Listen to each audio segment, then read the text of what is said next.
Hello दोस्तों, मैं Rajneesh Yadav, Patna maths पे आपका स्वागत है।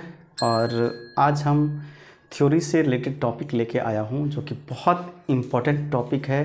भारत के किसी भी गवर्नमेंट जॉब से रिलेटेड यदि एग्ज़ाम होता है या कोई भी प्राइवेट कंपनीज़ के भी यदि एप्टीट्यूड टेस्ट होता है तो इस चैप्टर से आप जो है हमेशा 1 से 2 क्वेश्चन 3 भी हो सकता है, हमेशा किसी भी एग्ज़ाम में। यही एक ऐसा पूरे कॉम्पिटिटिव मैथ्स में एक ऐसा चैप्टर है कि जो इस टॉपिक से बिना आए एग्ज़ाम हो ही नहीं सकता है। ऐसा ही सोचिए, एग्जामिनर का फेवरेट टॉपिक। ठीक है, आप समझ गए होंगे कि हम किसके बारे में बात कर रहे हैं।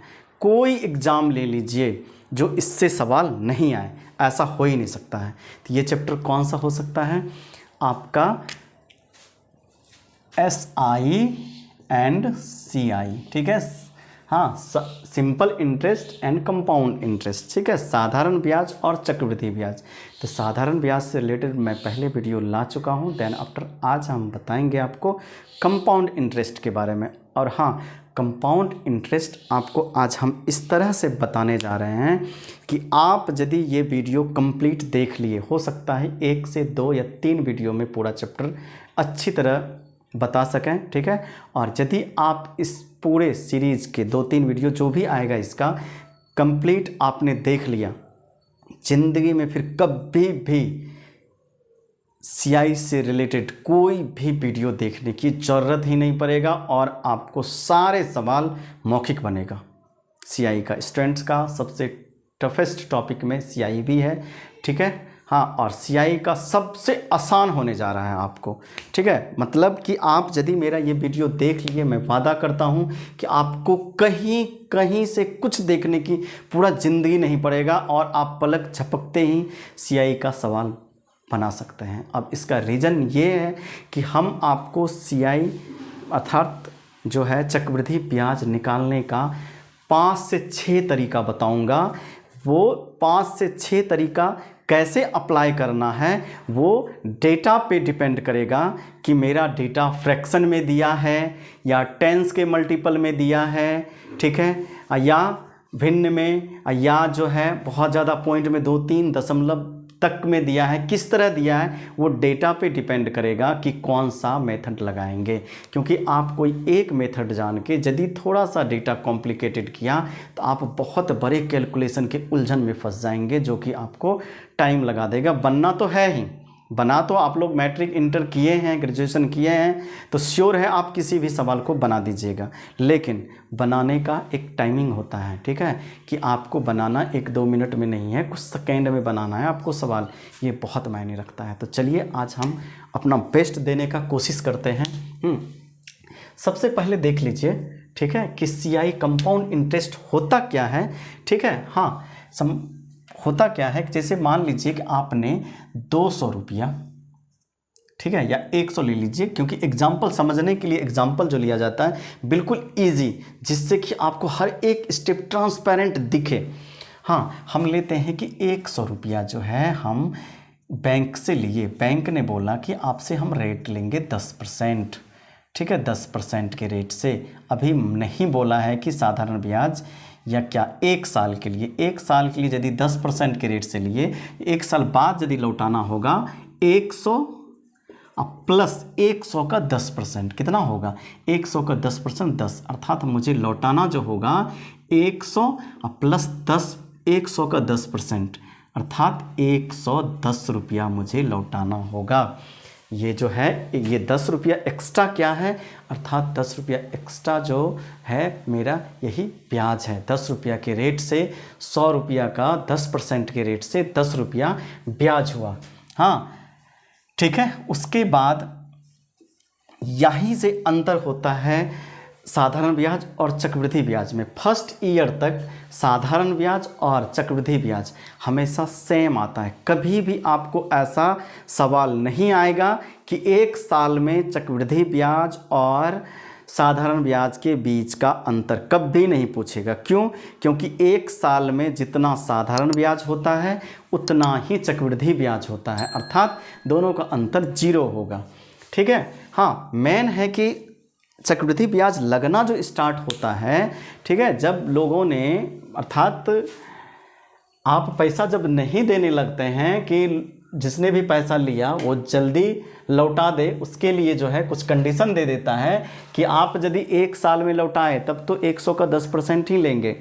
यदि आप 1 साल बाद नहीं लौटाए तो अगला साल जो चलेगा, जो हम पैसा दिए हैं उस पे तो ब्याज लेंगे ही, लेकिन 1 साल का जो ब्याज होगा ये 10 रुपया, हम उस पे भी उसी रेट से ब्याज लेंगे, अर्थात ब्याज का ब्याज।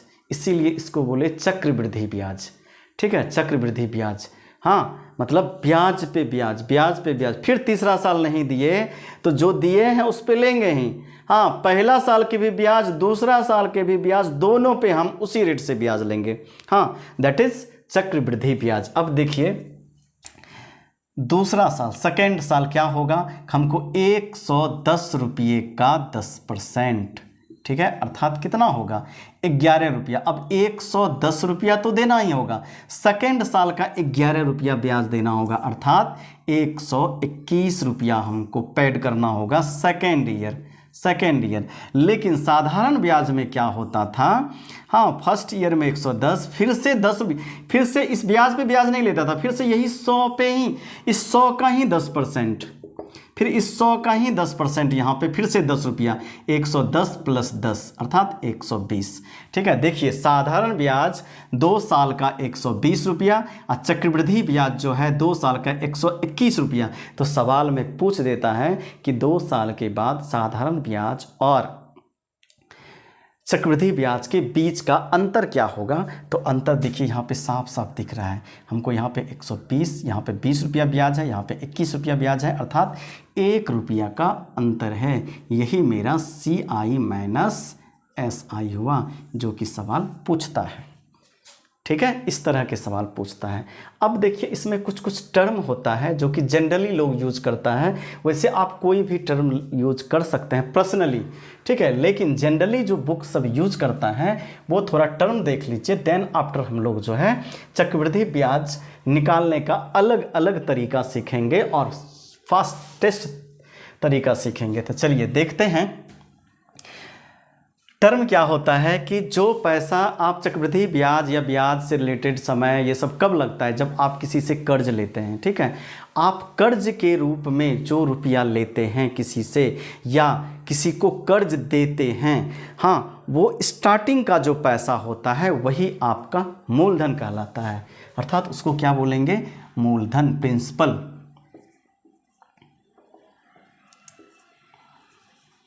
मूलधन, ठीक है, जिसको हम लोग जनरली P से रिप्रेजेंट करते हैं, बट ऐसा कोई स्टैंडर्ड नहीं है। आप T से, P से, A से, B से, कुछ से भी रिप्रेजेंट कर सकते हैं, लेकिन जनरली जो है मैक्सिमम बुक में मूलधन को P से रिप्रेजेंट करते हैं। देन आफ्टर आप किसी को यदि देते हैं तो उसके बाद क्या बोलते हैं कि आपको जो पैसा दे रहे हैं हम, आप 1 साल बाद, 2 साल बाद, जितने भी समय बाद दीजिएगा, हम आपसे ये पैसा तो लेंगे ही, लेकिन इस रेट से, इस दर से हम इसका ब्याज भी लेंगे, दर। उसके बाद सेकेंड टर्म आता है दर, जिस दर पे हम इससे एक्स्ट्रा पैसा वसूल करेंगे, ठीक है, वो दर कहलाता है और उसको हम लोग जनरली R से रिप्रेजेंट करते हैं या स्मॉल r से। वैसे आप इंडिपेंडेंट है, फ्री है, कुछ से भी अपना मन से जो करना हो अल्फा बीटा आप रिप्रेजेंट कर सकते हैं, ऐसा कोई फिक्स नहीं है। देन आफ्टर जितने समय के लिए देते हैं वो जब लौटाएगा 1 साल 2 साल बाद, हाँ, तो वो जो समय लेगा वो लौटाने का समय, इसको हम लोग T से या N से रिप्रेजेंट करते हैं। ठीक है, समय को T से या N से। नेक्स्ट टर्म आ जाता है आपका ब्याज, यही तो मेन है, इसी के लिए तो पैसा देते हैं, ब्याज। हाँ, ब्याज को हम लोग जनरली I से रिप्रेजेंट करते हैं। ठीक है, I या स्मॉल I हो या कैपिटल I हो, इंटरेस्ट I से रिप्रेजेंट करते हैं। ठीक है, और नेक्स्ट टर्म होता है कि जब ब्याज आ गया तो देन आफ्टर सिर्फ ब्याज ही नहीं लौटाता है, हाँ, ब्याज के साथ साथ मूलधन भी लौटाता है। ब्याज और मूलधन का सम्मिलित रूप को हम लोग बोलते हैं मिश्र धन। एकदम कूल होके पढ़ना है, एक बार पढ़ने में समय लगा देना है, देन आफ्टर जिंदगी भर नहीं पढ़ना है।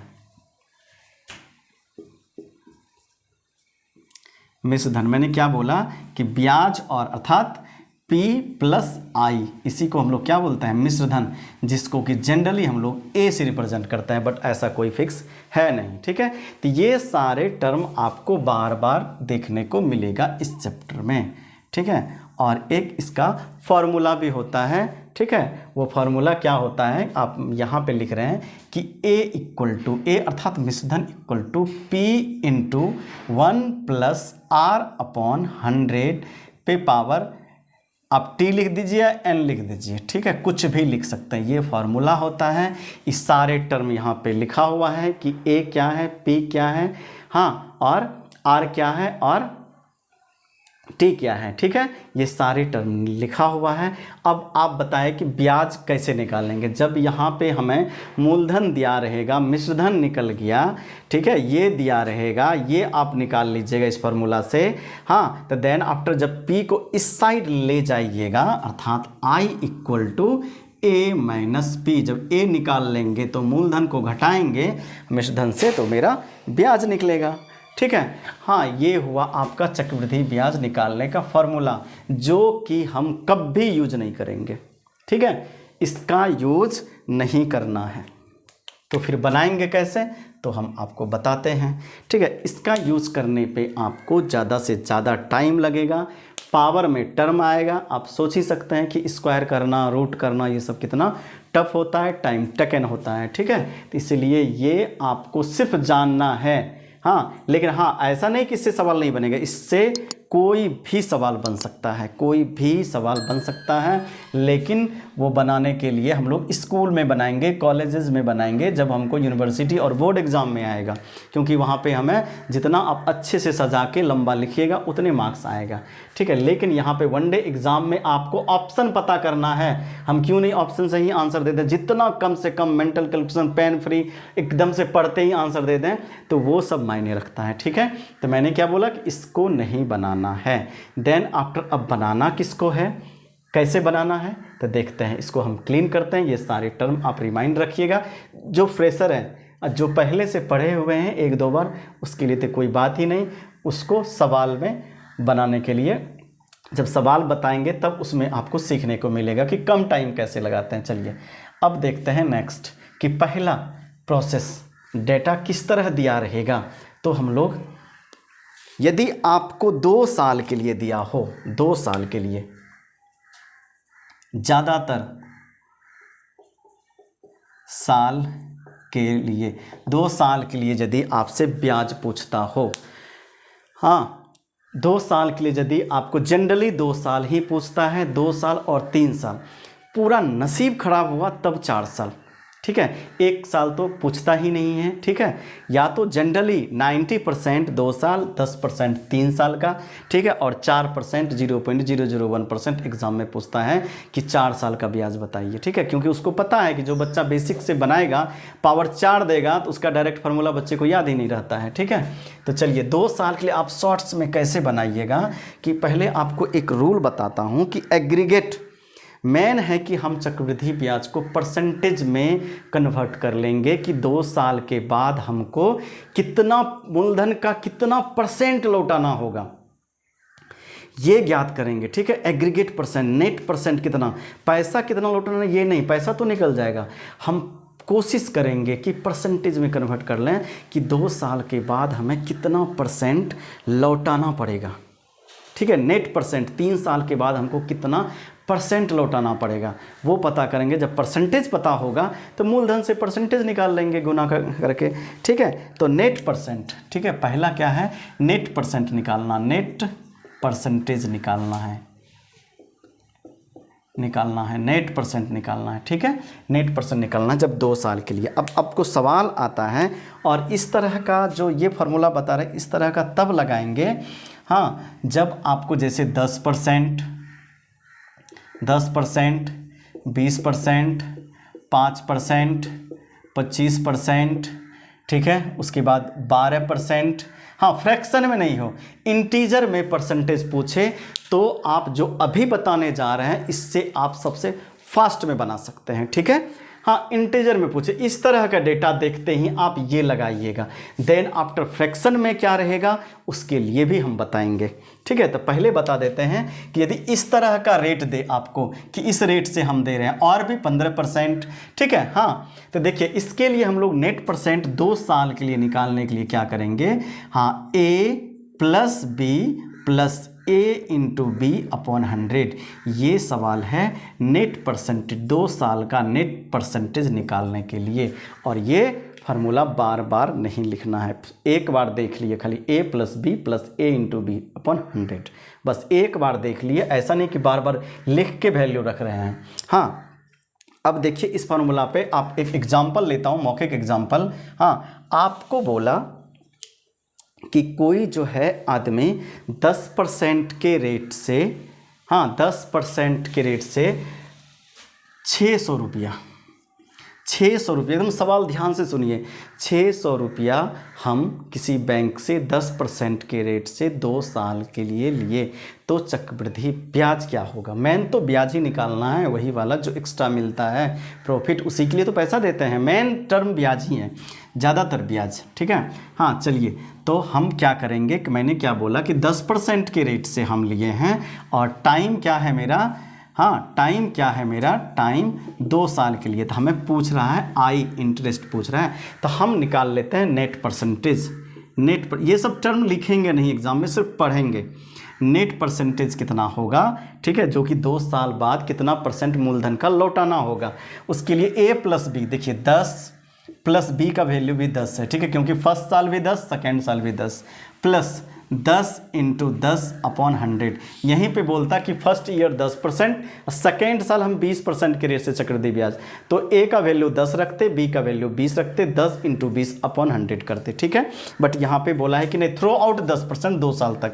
हाँ तो 10 दूना 20 और ये दोनों जीरो कट गया, यहाँ पे 1 बचा, 10 दूना 20 और 1 21, अर्थात 21% हमको ब्याज लौटाना पड़ेगा। किसका, मूलधन का। मूलधन यदि मेरा 600 रुपया है, हाँ इसका 21 अपॉन 100, सीधा ये तो लिखते हैं, ये यहाँ एक बार लिख के खाली देख लीजिए, 600 आता है तो 2 जीरो जो है नीचे परसेंटेज से कट जाता है, तो हम लोग डायरेक्ट इस 6 को 21 से गुना करके ऑप्शन लगाएंगे। एग्जाम में ऐसे नहीं लिखेंगे, एग्जाम में ऐसे नहीं लिखना है।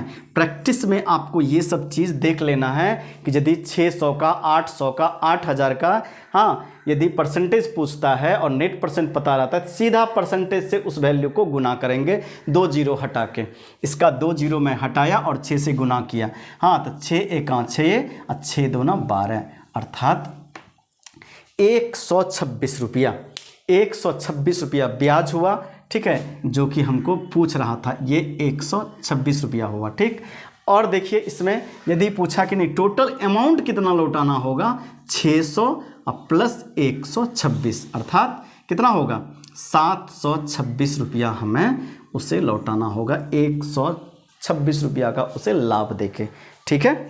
चलिए तो आज हम एक ही प्रोसेस बता रहे हैं, ठीक है। नेक्स्ट वीडियो में बताएंगे आपको कि यदि यही वाला जो है फ्रैक्शन में रहे, ऐसे रहे, आपको टर्म रहे किस तरह कि 12.1/2%, इस तरह का टर्म रहे, तब ये फार्मूला नहीं लगेगा, तब हम लोग ब्याज कैसे निकालेंगे, ठीक है, जो कि हम आपको नेक्स्ट वीडियो में बताएंगे। और ये 2-3 वीडियो का छोटा छोटा सीरीज होगा, आपको देखने में बोरिंग भी नहीं होगा। यदि आप एक बार देख लिए तो ज़िंदगी भर कभी भी आपको CI चक्रवृद्धि ब्याज पढ़ने का ज़रूरत नहीं पड़ेगा। और आपको 10-20 सवाल जो इसके बाद बताएंगे वो सारे देख लिए तो पूरा ज़िंदगी आप निश्चिंत हो जाइए, और एग्ज़ाम जो है बिना रिवीजन का देते रहिए, कोई प्रॉब्लम नहीं होगा आपको, ठीक है, ये मैं एकदम वादा करता हूँ।